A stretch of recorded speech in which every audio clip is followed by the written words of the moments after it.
गं गणपते नमः। आप सभी का आपके अपने चैनल पर बहुत बहुत स्वागत है। आप सभी पर ईश्वर की कृपा सदा बनी रहे। आज इस वीडियो में हम आपको बताएंगे कि होली का डंडा गाड़ने, सजाने और जलाने की सही विधि। फागुन मास की पूर्णिमा के दिन होलिका दहन होता है। इस बार 13 मार्च 2025 को होलिका दहन होगा। घरों के बाहर चौराहे पर होला अष्टक पर होलिका दहन के पहले होली का डंडा गाड़ा जाता है। इस डंडे के आसपास सजावट की जाती है और फिर होलिका वाले दिन इस डंडे को निकालकर बाकी लकड़ी और उपले को जला दिया जाता है। कई लोग डंडा सहित ही होलिका दहन कर देते हैं। आइए जानते हैं कैसे गाड़ते हैं होलिका डंडा। होलिका डंडा एक प्रकार का पौधा होता है जिसे सेम का पौधा कहते हैं। कहीं से भी 2 पौधे लाए जाते हैं जिनकी ऊंचाई लगभग 4 से 6 फीट हो सकती है। इन्हें लाकर चौराहे पर एक छोटा सा गड्ढा खोदकर गाड़ा जाता है। इससे पहले उन दोनों डंडों को गंगा जल से शुद्ध किया जाता है। फिर दोनों की पूजा की जाती है। होला अष्टक की शुरुआत में 2 डंडा रोपण कर इस उत्सव की शुरुआत की जाती है। एक डंडा होलिका का प्रतीक होता है जो प्रहलाद की बुआ थी और दूसरा डंडा प्रहलाद का प्रतीक है। आइए जानते हैं होलिका को कैसे सजाते हैं।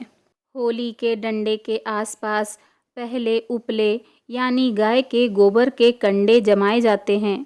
इसके बाद उनके आसपास चारों ओर लकड़ियां जमाते हैं।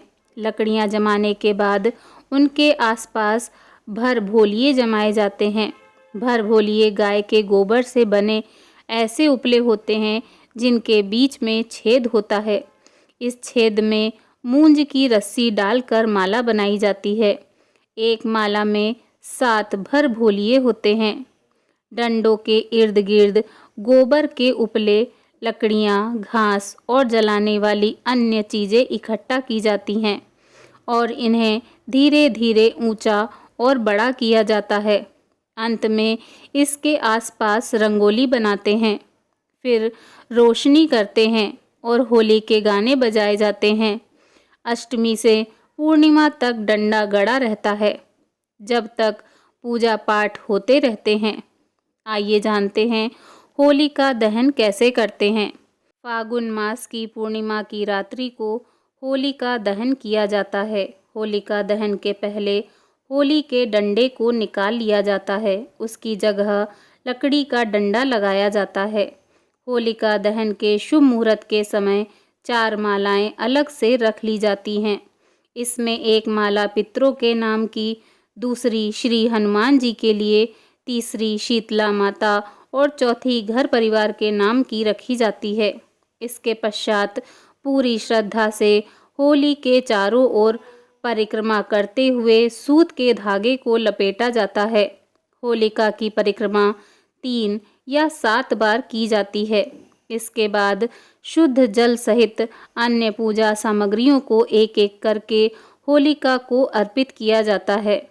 फिर अग्नि प्रज्वलित करने से पूर्व जल से अर्घ दिया जाता है।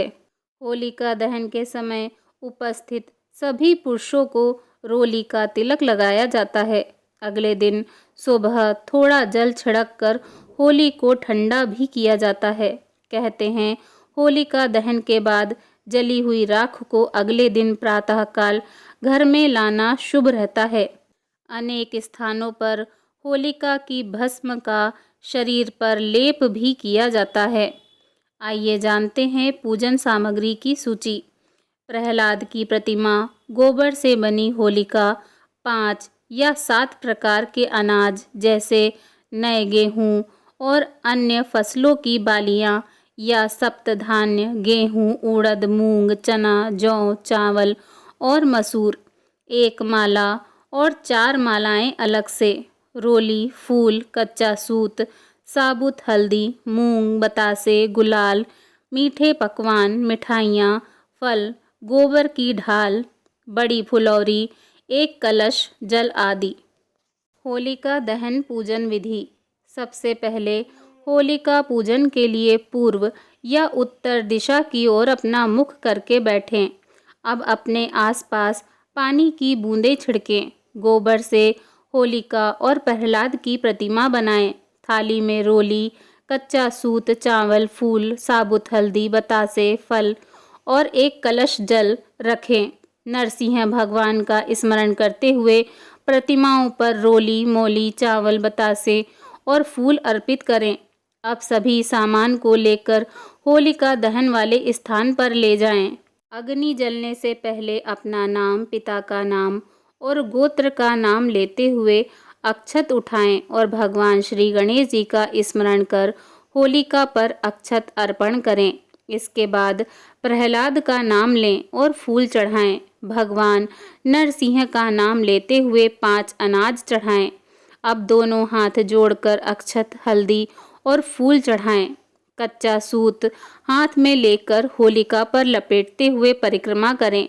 आखिर में गुलाल डालकर चांदी या तांबे के कलश से जल चढ़ाएं। होलिका दहन के समय उपस्थित सभी को रोली का तिलक लगाएं और शुभकामनाएं दें। अगर आप सभी को यह वीडियो पसंद आया हो तो वीडियो को लाइक करें और मेरे चैनल को सब्सक्राइब करें। धन्यवाद। जय श्री राधे कृष्णा।